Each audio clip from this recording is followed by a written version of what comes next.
My interpretation of The Shining is that there's many levels to this film. This is like three-dimensional chess, and he's trying to tell us several stories that appear to be separate, but actually are not. And he's doing this both through the overt script that he wrote.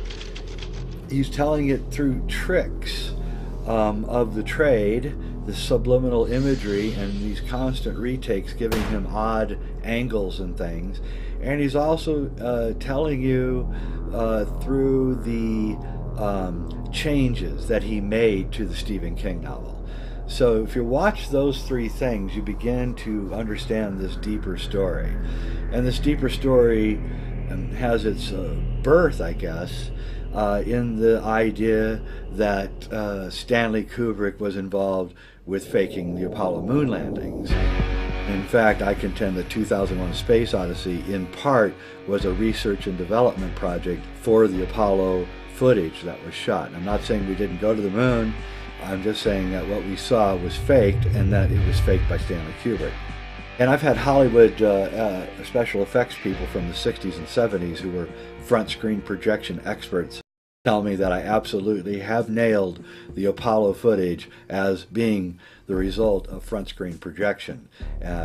Just go to any Apollo site and look, and you'll see that they have to hide the bottom of the screen, and you can always see the set screen separation line in every Apollo footage, every Apollo image, and the video footage that has a background. And Richard Hoagland, the researcher, has looked into the Apollo imagery, and he has found all sorts of problems with it, because in the sky around the astronauts, he's found reflecting lights and refracting things and kind of a junk and geometry and things that are in the sky. And he concluded, wrongly, that there are gigantic alien cities made out of glass.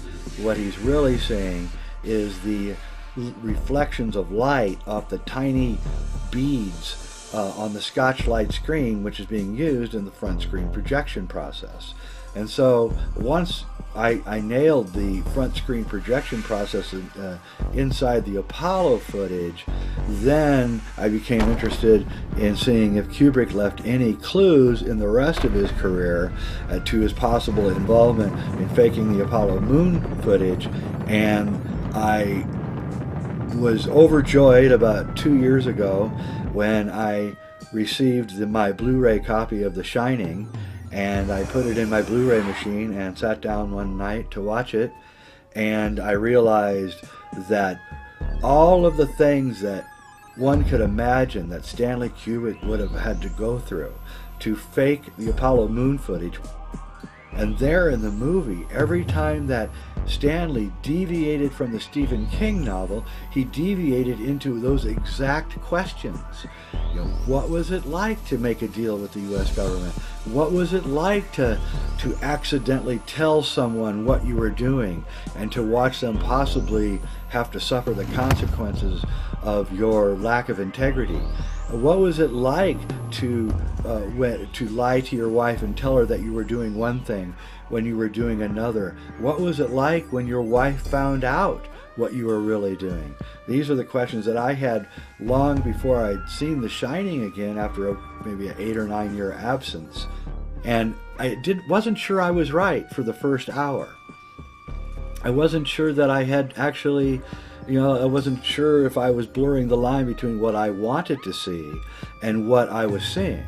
And then at about 58 minutes in the film is the famous scene where Danny's playing with his trucks, and he stands up and he's wearing the Apollo 11 sweater with a rocket taking off. Then I knew I had nabbed it. And then I started watching the film with an intensity that I don't think I've ever watched a movie before. And every line began ringing true. Wendy, that is just so typical of you.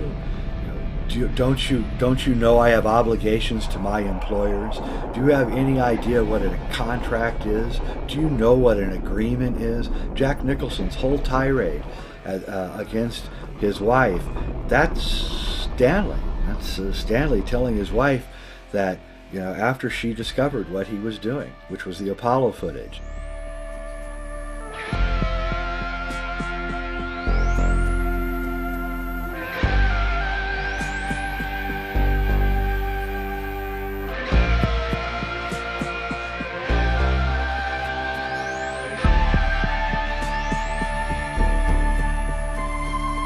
No, that's actually not true. If you call the Mount Hood Resort and you ask for room 217, you will find there is no such room. So that's just not true. That statement's not true. And so Stanley was lying. It's not the reason that he changed the room number from 217 to 237. The reason that he changed it from 217 to 237 was because the room 237 in the film represents the moon landing stage where he worked. And the moon, the standard science textbooks said, and they still say, but now with lasers we've gotten a little better reading, but is that the mean distance of the moon from the Earth is exactly 237,000 miles. So he changed that so that you would understand that this was the moon room. So Danny stands up. He's got the Apollo 11 sweater on.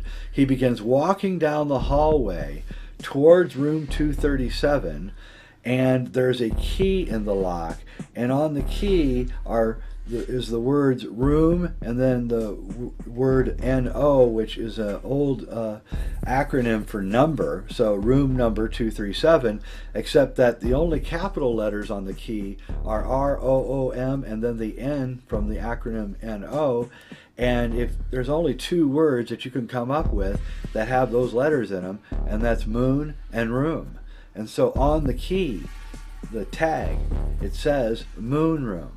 And that is the moon room. This is where everything happens, and none of it's real. And it all has to be lied about. And you can't let anyone know what's really going on in room 237. And there's many, many other deviations from the book to the movie. It isn't real. The deviations drove Stephen King out of his mind. He just ranted and ranted for years how much he hated The Shining, and he hated it because he'd given Kubrick all this great source material, and Kubrick threw it out. And the whole idea of this is best exemplified by the scene where Dick Halloran is driving up the highway trying to get to the Overlook during a winter storm, and he passes a wreck, and in the wreck a semi has crashed and crushed a red Volkswagen.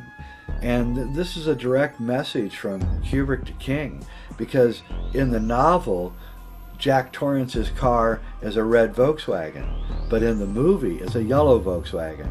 And what Kubrick is saying in that scene is a big F-U to Stephen King. He's saying, this is my vehicle, I have wrecked your vehicle, and everybody in the world can see it. And this drove King crazy, and it should have. But what was really going on, and what is just much more deliciously fascinating about all of this, is that in fact Kubrick was faking the making of the Stephen King novel in order to reveal the idea of what he went through to do the Apollo moon footage.